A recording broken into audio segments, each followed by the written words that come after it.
tentunya atas limpahan rahmat, hidayah, inayah serta taufik yang Allah berikan kepada kita, sehingga kita diberi kemampuan, diberi kekuatan untuk dapat melaksanakan daripada kewajiban salat maghrib secara berjamaah. Dilanjut dengan sama-sama berthalibul ilmi membahas kaitan pembahasan fikih. Minggu lalu membahas masalah darah haid, darah nifas, darah istihadhah. Sekarang lanjutannya masih kaitan dengan haid, nifas maupun istihadhah. Bismillahirrahmanirrahim. Wa aqallul haidi utawi paling minimale haid apane zamanan masanya iku yaumun wa lailatun, sehari dan semalam. Ai miqdaru dzalika, tegese ukurane mengkono-mengkonone minimalnya haid. Wa huwa utawi yaumun wa lailah iku arba'atun wa isruna sa'atan, 24 jam. Alal ittisal, ing atase terus menerus nyambung, al mu'tadi kang dibiasaake fil haidi ing dalem haid. Wa aksaruhu utawi paling maksimale masa haid iku khamsata asyara yauman, 15 hari. Dilayaliha kelawan pira-pira wengine 15 hari. Fa in zada mongko lamun lebih apa waktu alaiha ing atase 15 hari, fa huwa mongko utawi darah iku istihadhatun, darah istihadhah. Wa ghalibuhu utawi umumnya masa haid iku situn, 6 hari, au sab'un utawa 7 hari. Wa aqallun nifasi utawi paling minimalnya masa nifas iku lahdhatun, waktu yang sangat sebentar. Wa uri telan dikarepak utawi kang den wa uri pelan den karepake biha kelawan lahdhah apa zamanun, waktu yasirun yang sedikit. Jadi minimal masa nifas itu sangat sebentar minimalnya. Habis anak itu lahir, kemudian darah keluar, hanya waktu yang sebentar, kemudian langsung suci kembali.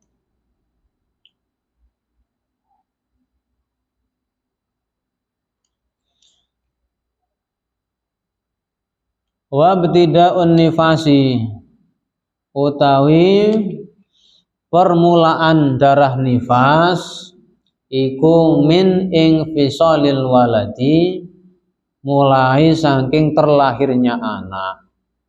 Jadi kalau darah yang keluar sebelum anak itu keluar, itu namanya bukan darah nifas. Atau darah pas anak itu keluar bebarengan adanya darah, itu juga bukan darah nifas. Darah nifas itu tuh darah yang keluar setelah anak itu sudah lahir. Wa aksaruhu utai paling maksimale masa nifas iku sittuna yauman, 60 hari. Wa ghalibuhu tawi umume masa nifas iku arba'una yauman, 40 hari. Itu untuk masa-masa. Jadi haid minimalnya sehari semalam, kemudian umumnya 1 pekan, maksimalnya 15 hari. Kurang dari sehari semalam ya berarti bukan darah haid. Lebih dari 15 hari juga bukan darah haid. Berarti darah istihadhah atau darah fasad. Atau kemudian nifas itu minimalnya waktu yang sangat sebentar, setelah bayi itu terlahir, umumnya 40 hari, maksimalnya 60 hari. Lebih dari 60 hari masih keluar darah, atau belum bersih, berarti itu bisa dikatakan darah istihadhah atau darah fasad. Wallahu alam. Ada pertanyaan?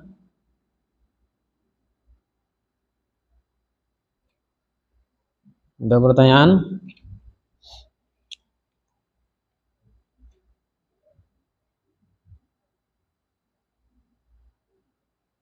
Oke, saatnya teko apa oke?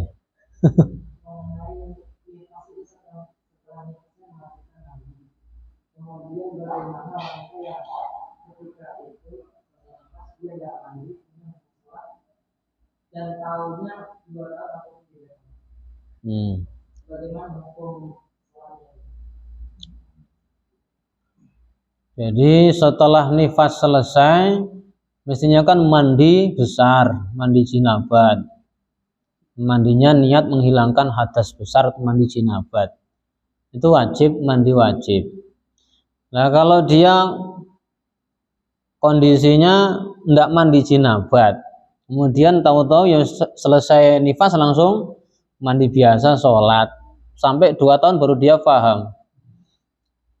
Ini kira-kira hidup dia itu di tengah-tengah kampung yang ada orang alimnya apa di pedalaman yang nggak ada orang alimnya? Ada pengajian itu baru dia tahu. 2 tahun baru ketahuan. Ya kalau melihat daripada hukum aslinya kan tidak sah, karena syarat sah daripada sholat harus suci daripada hadas kecil maupun hadas besar. Ini kondisinya dia tidak tahu. Kalau hukum aslinya tidak tahu kan dimaafkan loh itu. Jadi untuk umat Nabi itu tidak sengaja dan tidak tahu itu enggak ada hukuman. Lupa ataupun tidak tahu. Lupa dan tidak tahu. Nah sekarang ini kondisinya ini kan di tengah-tengah kampung banyak orang alimnya, sampai enggak ngerti berarti kan ceroboh. Bagaimana? Apa yang suruh ngodok selama 2 tahun suruh ngulangi sholat? Ya untuk kehati-hatian disuruh ngodok aja, kan belum lama cuma 2 tahun itu. Cuma 2 tahun. Yang ngodoknya kan pelan-pelan. Ngodoknya pelan-pelan. Nanti waktu untuk sholat sunnah digunakan untuk ngodok sholat. 2 tahun. Masih kalahnya 5 tahun. Jadi misalkan qobliyah zuhur diganti untuk qodok sholat zuhur. Dihitung setiap hari. Ya, karena dia kondisinya itu di kampung yang ada orang alimnya. Kok sampai nggak ngerti? Berarti kan memang dia nggak mau ngaji, nggak mau tahu. Kok sampai nggak tahu? Sedangkan umumnya orang itu kan tahu mandi wajib itu tahu. Secara global itu mestinya tahu. Wallahu alam. Cuma nanti kita tanya dulu. Kita tahqiq dulu jawabannya. Ya sementara itu karena tidak memenuhi syarat, ya dihukumi tidak sah sholatnya, mungkin disuruh ngodok. Nanti ada pendapat yang lain yang ada keringanan, pendapat yangkil yang meringankan, tidak perlu ngodok, nanti dicari pendapat ulama yang lain.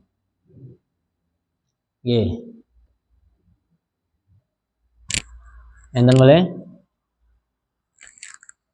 Ada lagi yang nanya? Kalau kemarin orang yang sedang haid menjalankan ibadah haji atau umroh, yaitu kan udzur syar'i ketika sedang berangkat ke Mekah, mungkin tidak suntik atau bagaimana sehingga tetap haid atau dia tetap nifas, itu kan haram mengerjakan tawaf. Maka nanti dia selama di sana ya jangan tawaf dulu, ditunggu, itu kan agak panjang waktu haji itu. Nanti kalau sampai semasa di sana dia bisa suci, nanti baru lanjut mengerjakan tawaf ifadah, tawaf rukun. Bisa andainya nggak bisa tetap dalam keadaan haid maupun nifas, tetap sah ibadah hajinya. Jadi tanpa melaksanakan daripada tawaf. Karena memang udzur. Tapi biasanya itu jemaah-jemaah haji itu ada suntik yang berangkat ke sana tuh ibu-ibu itu. Sehingga ketika di sana nggak ngalami haid, nggak ngalami hadas besar. Iya, wallahu a'lam. Ada pertanyaan?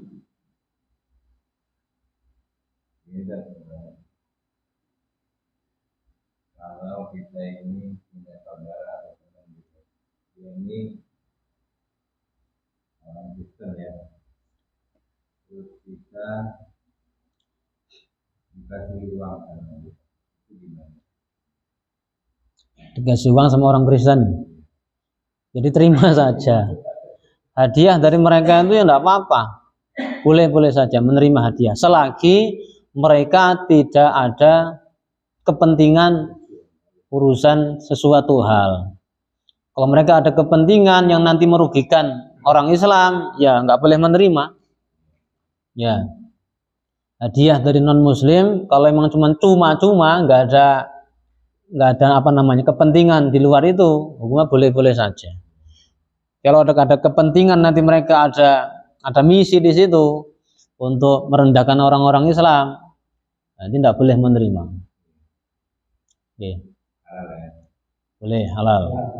Tapi dilihat ngasihnya itu asli secara cuma-cuma pada ada kepentingan. Oke. Kira-kira ada kepentingan nggak? Nanti sampean mau diajak masuk Nasrani. Kan itu diantara dakwah mereka kan begitu itu. Ngasih hadiah, ngasih sembako, orang sakit diobatkan. Mereka ada misi di situ. Ada kepentingan. Ada lagi? Kalau tidak ada dilanjut.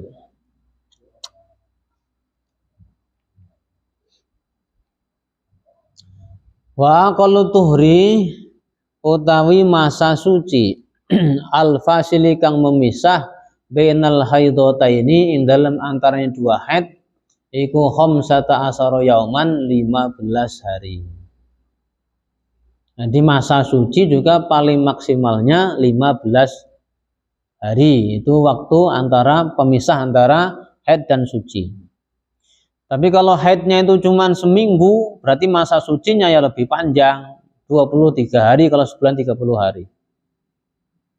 Tapi kalau ada ibu-ibu yang kebiasaan haidnya sampai setengah bulan, berarti masa sucinya 15 hari. Jadi masing-masing kondisinya nggak sama kadang-kadang. Ada yang seminggu sudah selesai, 10 hari sudah selesai, 12 hari sudah selesai. Maka masa sucinya ya sisanya itu. Jadi sebulan itu ada 30 hari, ada yang 29, ada yang 31. Dipotong haid berapa, itu sisanya dia suci. Wajib sholat.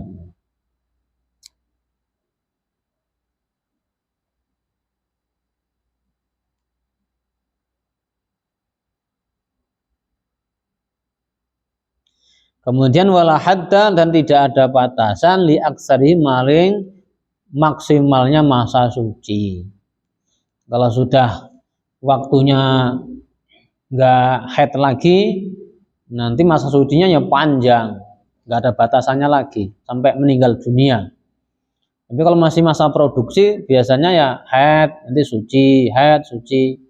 Kalau sudah nggak masa produksi, ya sudah suci terus, nggak pernah haid. Kalau nanti ada keluar darah, misalnya darah istihadhah biasanya, yang sudah tua-tua, sudah monopos, sudah enggak haid lagi, berarti suci terus, enggak ada haidnya lagi.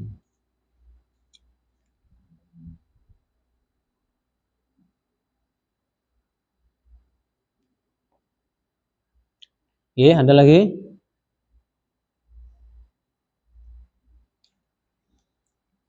Wa aqallu zamanin utai paling minimalnya waktu tahidu kang ngalami haid fi ing dalam zaman sapa almar'atu wong wedok perempuan iku tis'usinin 9 tahun qamariyah.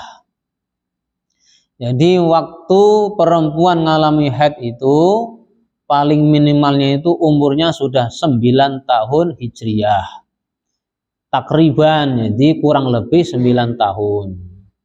Kurang dari itu masih dihitung haid. Kurang 2 minggu itu juga masih dihitung darah haid.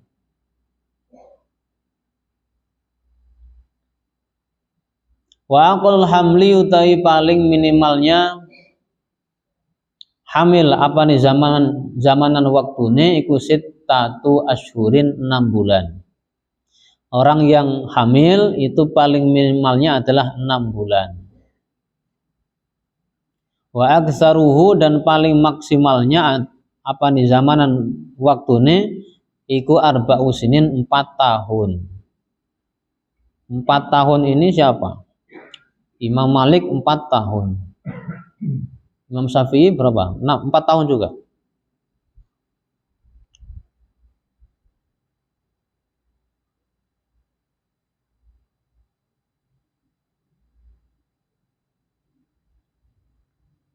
Imam Syafi'i dalam kandungan 4 tahun. Begitu juga Imam Malik 4 tahun dalam kandungan. Oke.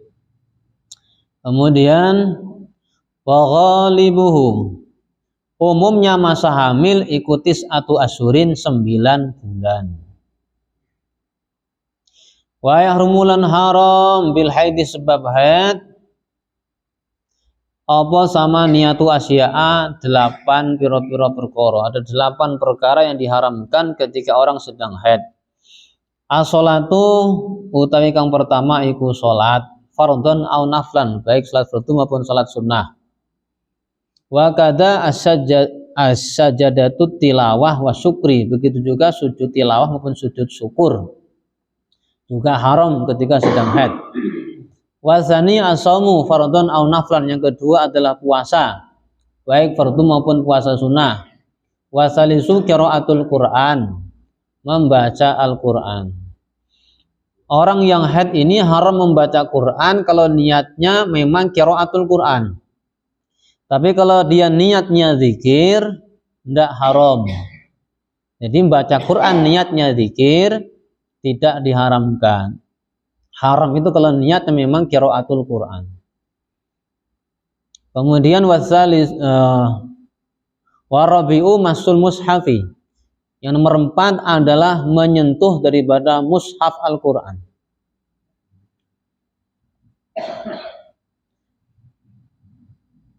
Wa huwa ismun lil maktubi min kalamillahi bainad daftaini. Jadi lembaran yang ditulis kalamullah di dalamnya dipegang oleh orang yang haid itu hukumnya diharamkan. Wa hamluhu, dan membawa Al-Quran. Wal khamisu, yang nomor 5, dukhulul masjid adalah masuk masjid. Lil haid, bagi orang yang haid, in khafat talwisahu, ketika dia khawatir ngotori masjid.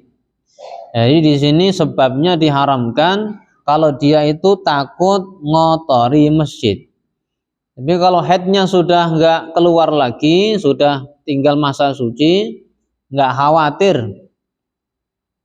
ngotori masjid, fa illam takhaf talwisahu bal amanathu lam yahrum.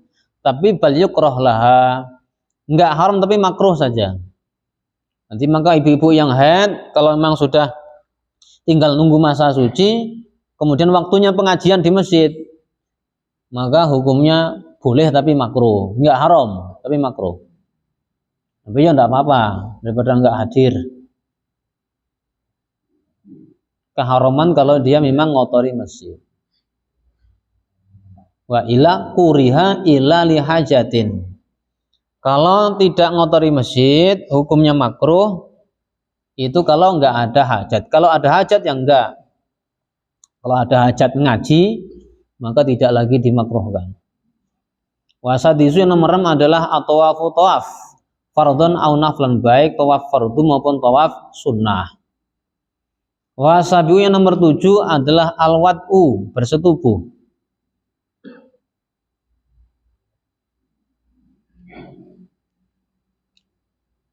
Nah sekarang kalau suami istri bersetubuh dalam keadaan darahnya masih ada, bagaimana hukumnya ini? Wahyu bukan halal. Wahyu sanu liman wati'a fi iqbalid dami atasadduqu bidinarin. Kalau sang suami ngumpuli istri dalam keadaan darahnya baru datang, baru haid sudah disetubui, maka di sini disunahkan bersedekah seukuran 1 dinar.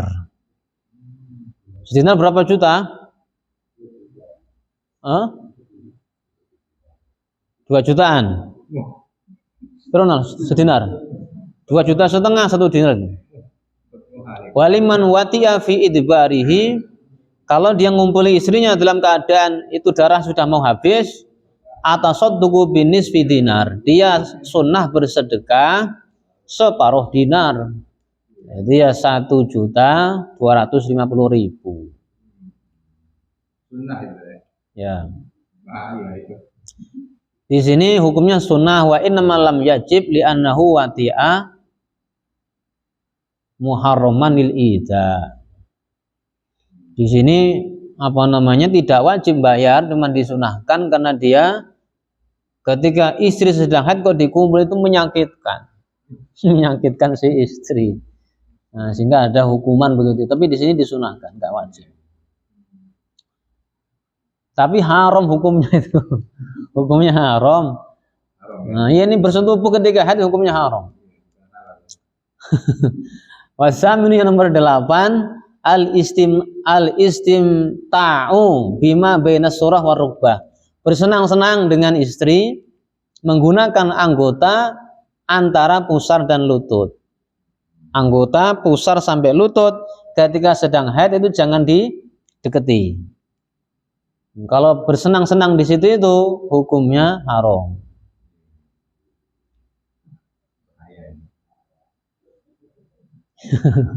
Karena takutnya kebablasan. Takutnya.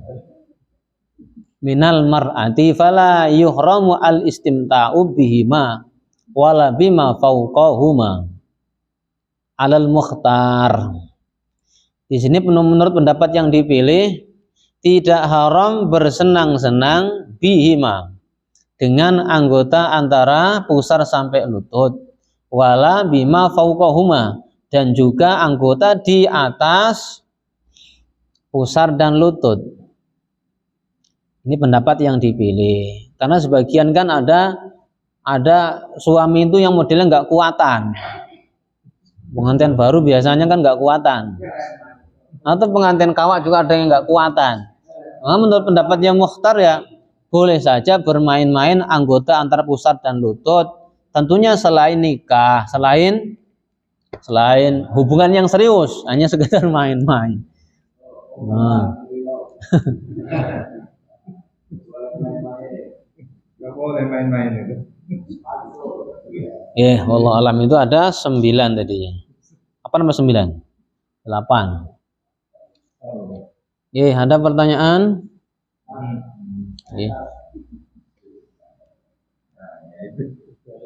Nanti dijelaskan salah satu yang dilarang tidak diperbolehkan orang lain itu adalah memegang mushaf.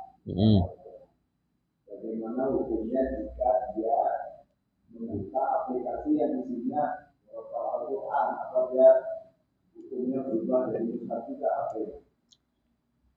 Ketika ada aplikasi Quran, itu kan lafaznya Quran semua itu.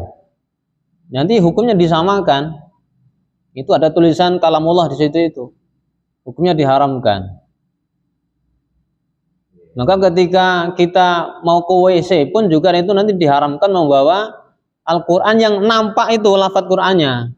Tapi kalau dia bawa HP hanya sekedar bawa dan aplikasi yang nggak terbuka ya nggak apa-apa. Pas dibuka itu ada ayat Qurannya, itu nggak boleh itu. Kan nampak ayat Qurannya.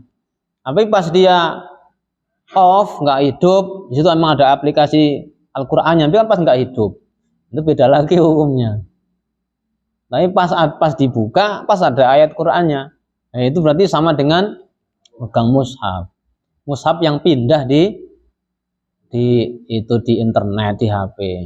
Ada mushaf yang di kertas, ada mushaf yang di HP, sama saja nanti.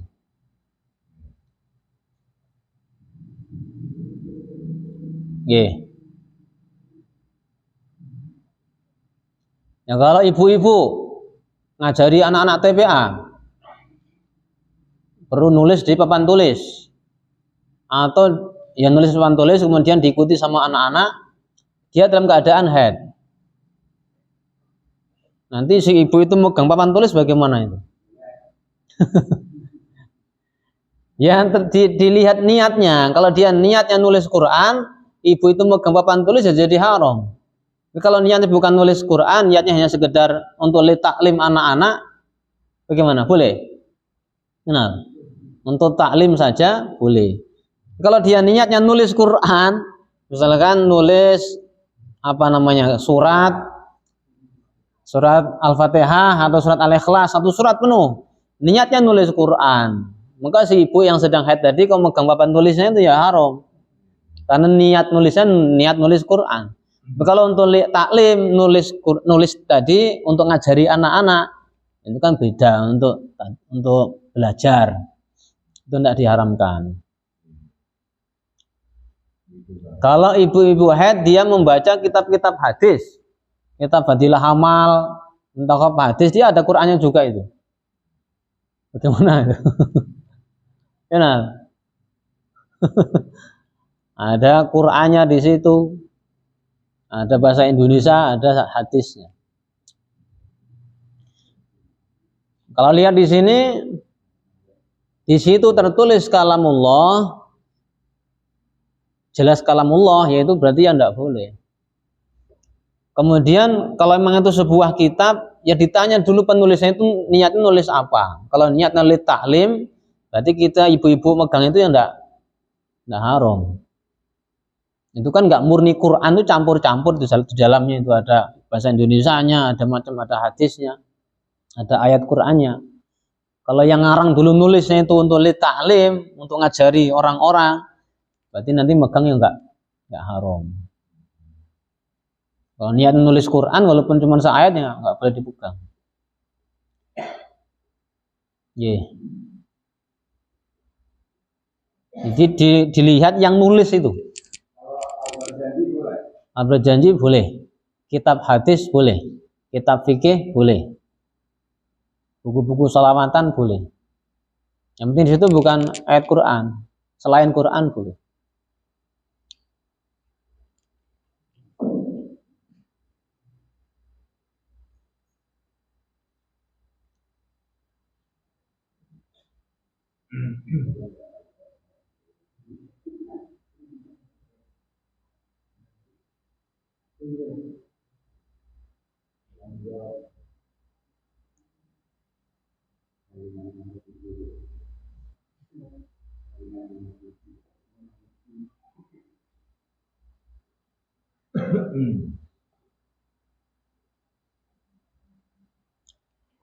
Kalau bahasa masail ini di bulan berapa Nal yang Quran itu Nal?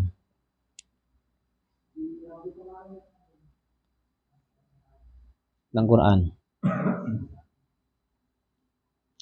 Iya, ada lagi?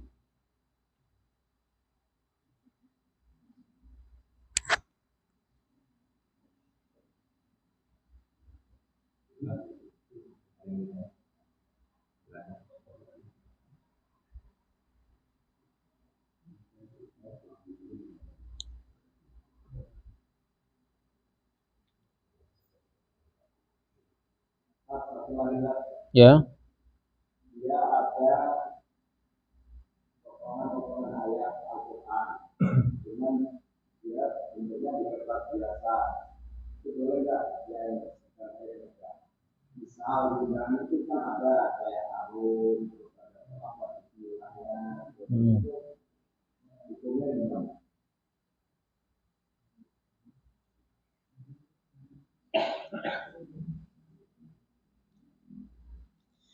Di sini di dalam sarahnya sendiri itu ada dikecualikan termasuk tafsir Quran yang modelnya itu tafsirnya lebih banyak daripada ayat Qurannya, itu masih dibolehkan. Itu di dalam lembaran-lembaran undangan itu lebih banyak bahasa Indonesia daripada Al-Qurannya. Itu saya rasa masih dibolehkan. Karena situ bercampur itu antara ayat Quran dengan yang lain. Tafsir Quran saja itu masih diperbolehkan. Ya, tetapi tafsir yang lebih banyak daripada ayat Qurannya.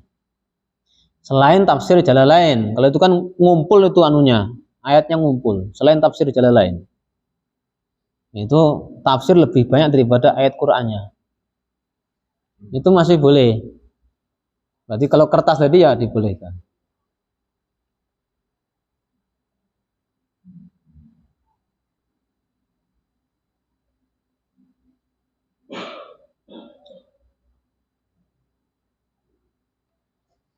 Jadi kalau mereka sedang haid, sedang halangan, itu tidak terhalangi untuk deres Quran, enggak apa-apa. Tapi niatnya dzikir itu. Niatnya dzikir.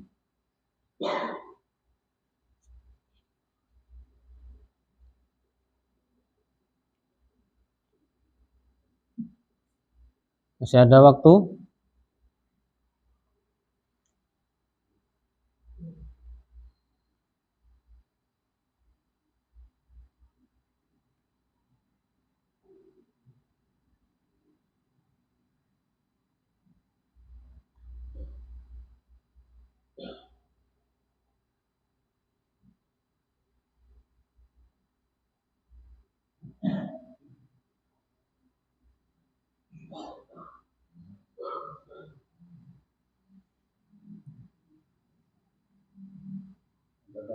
Nggih. Yang dimaksud kita lain maknanya gimana? Tentang kalau di kan menggunakan fikih, kalau jalan Itu tafsir. Tafsir Quran. Jadi ada ayat Quran beserta penjelasannya. Tafsir Quran. Nggih. Jadi per ayat ada penjelasannya.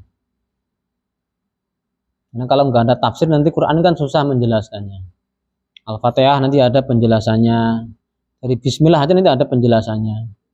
Ada tafsirnya. Dan banyak kitab-kitab tafsir banyak.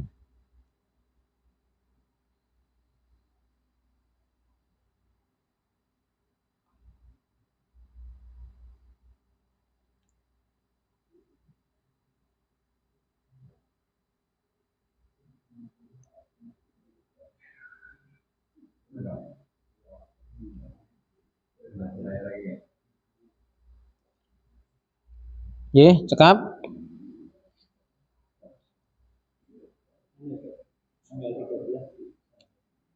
Nggih. Nanti tadi malam sudah dimusyawarahkan tanggal 13 Sabtu yang malam Sabtu yang akan datang. Nanti mau ada kegiatan lagi selapanan. Nanti sekalian maulidan kita ngundang Pak Yai Samsudin dari Pondok Masgar. Pesawaran dan sudah kita hubungin kalau beliau siap. Malam Sabtu yang akan datang. Nanti masalah segala satunya kita musyawarahkan lagi. Ini baru pemberitahuan. Nanti malam Sabtu yang akan datang ada pengajian selapanan sekaligus maulidan. Oke. Yeah.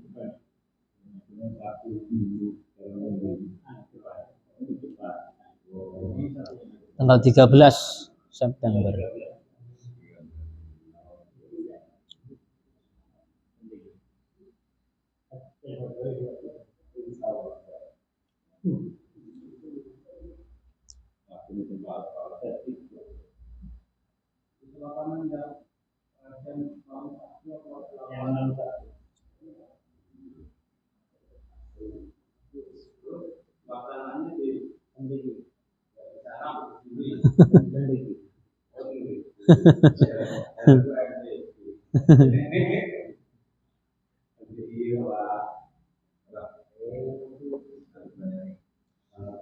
Masih ada waktu? Yang mau bertanya ya?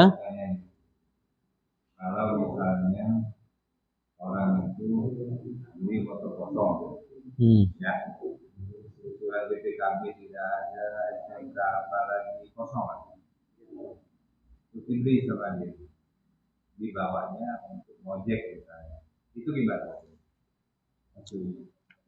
Itu bahasa masail yang sudah lewat itu, membeli kendaraan yang kosongan itu tidak sah. Karena itu ya biasanya itu ini bermasalah itu. Bermasalah. Apalagi sudah tahu, ternyata yang jual ini sudah tahu.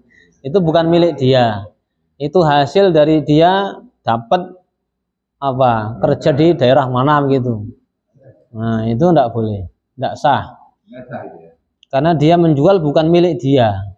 Dia itu hasil kerja, ngambil punya orang, dijual dengan harga murah tanpa ada surat. Walaupun kita untuk usaha ngojek enggak boleh. Ya dijual aja, nanti jadi masalah nanti itu. Ketika jual belinya nanti enggak sah, kalau kita pakai untuk usaha biasanya enggak barokah. Enggak barokah. Dia gitu. Jadi dia nggak ada surat, kemudian nggak ada publikasi. Hilang gitu. Bukan barang bukti ya. Misalnya kalau dia hilang gitu. Ya. Kalau dia hilang. Bukan otomatis harganya yang mengajukan. Tapi kalau itu memang asli milik dia sendiri, jadi memang suratnya kendala, mungkin kena apa, kebakar atau bagaimana, ya masih bisa. Nanti secara hukum negara kan nanti beda lagi. Hukum negara kan dia nggak boleh kalau punya kendaraan nggak punya surat. Kalau memang punya dia sendiri, dijual kepada kita harga murah, ya insya Allah sah-sah saja. Yeah. Tapi untuk kehati-hatiannya dihindari lah, dihindari. Karena ada cacatnya.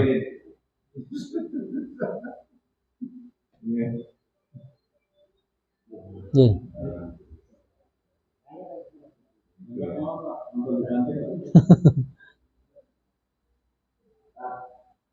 Ini ada pertanyaan dia menulis salah beberapa ayat Al-Quran di kertas itu ditaruh di dompet. Seperti itu pembahasan itu gimana? Iya, nyambung.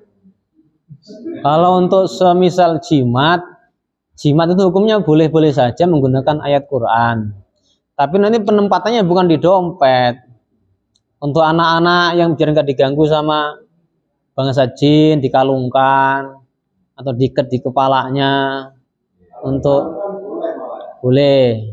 Kan dia di atas, bukan di dompet, kemudian ditaruh di pantat. Nanti itu jadi nggak beradab. Kalung apa dulu tuh? Ya, sebetulnya kalung kali lah.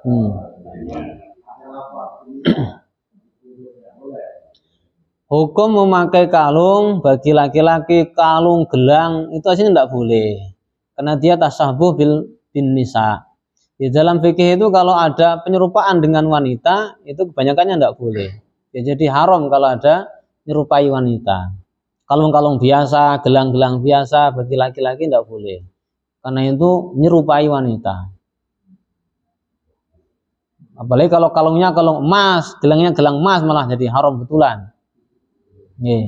Jadi kalung gelang itu fitrahnya wanita. Kalau laki-laki itu tasbih. Kalau cincin malah boleh cincin. Tapi cincin yang bukan emas, cincin malah sunnah. Boleh, cuma jangan di dompet naroknya. Dipindahin. Takutnya nanti dikantongin di samping, jadinya kan nggak adab. Kalau nggak adab nanti jadinya ya. Ini jalan di depan. Ini dipindahin besok di sini. Boleh saja menggunakan jimat boleh. Tapi jangan ditaruh dompet. Oke. Untuk kalung, untuk apa? Atau di saku baju masih bisa. Cekap Nawi?